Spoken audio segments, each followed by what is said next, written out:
السلام علیکم ورحمۃ اللہ وبرکاتہ۔ آج جو آپ کو یہ اسکرین پہ ایک تصویر نظر آ رہی ہوگی، یہ ایک ایسے بندے کی ہے جس کے بارے میں ابھی آپ کو بتاتا ہوں، لیکن اس سے پہلے آپ نے یہ بات دیکھی ہوگی کہ ہم نے جب بچپن میں کارٹون وغیرہ دیکھتے تھے، یا ہم لوگ جو ہے وہ کوئی ایسی موویز جو موگلی کی ٹائپ کی ہوتی تھی یا ٹارزن ٹائپ کی جو موویاں ہوتی تھیں،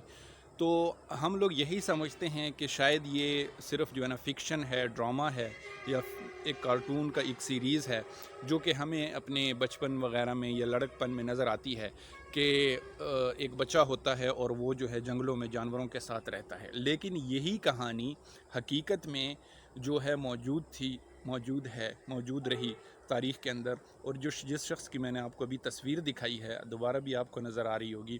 تو یہ وہ شخص ہے جس کا نام ڈینا سنیچر تھا، ٹھیک ہے۔ اور یہ اس 1867 کی بات ہے کہ جس وقت سنیچر کے کچھ شکاریوں نے اتر پردیش انڈیا کے اندر ایک جنگل کے اندر جب وہ گئے شکار کرنے کے لیے، تو انہوں نے دیکھا کہ ایک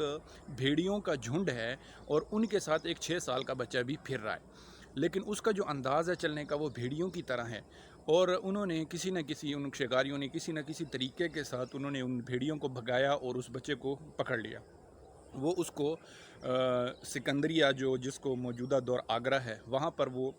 لے کر آئے، اور وہاں پہ ایک یتیم خانے میں انہوں نے اس کو ڈالا۔ انہوں نے بہت کوشش کی کہ اس کو جو ہے وہ زبان سکھائی جائے اور ان کو کھڑا ہونے کا طریقہ سکھایا جائے، کیونکہ وہ جانوروں کی طرح یعنی بھیڑیوں کی طرح چلتا تھا، اور ان کو انسانوں والی کام سکھائے جائیں، ان سے معلومات حاصل کی جائیں۔ تو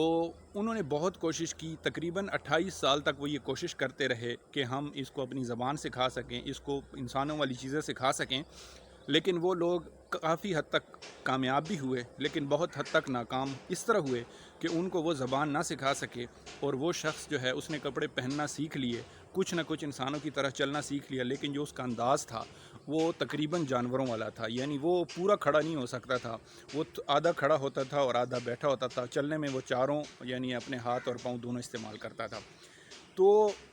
یعنی ایک کہانی، یہ سچی کہانی ہے، اور تاریخ کے اندر اس کا آپ دیکھ بھی سکتے ہیں، نیٹ پہ آپ اس کو سرچ بھی کر سکتے ہیں۔ تو اس سے ہمیں یہ پتہ چلتا ہے کہ بچپن میں انسان کے جو شروع کے ابتدائی سال ہوتے ہیں، 6 سال، وہ انسان کے لیے کتنے ضروری ہوتے ہیں۔ اگر آپ بچوں کی بہترین تربیت کریں، ان کی نشو و نما کریں، ان کی اچھی چیزیں سکھائیں، ان کو آداب سکھائیں، اپنے گھر کا ماحول ایسا بنائیں کہ وہ لوگ، ان کی جو 6 سال یا 7 سال ہوتے ہیں، وہ پوری زندگی کے اوپر ان کا انحصار ہوتا ہے۔ ہمیں بھی چاہیے کہ ہم اپنے بچوں کی بہترین پرورش کریں، تاکہ وہ جانور بننے کی بجائے، وہ خود غرض انسان بننے کی بجائے، وہ لالچی انسان بننے کی بجائے ایک محب وطن اور اچھا انسان بنے۔ شکریہ۔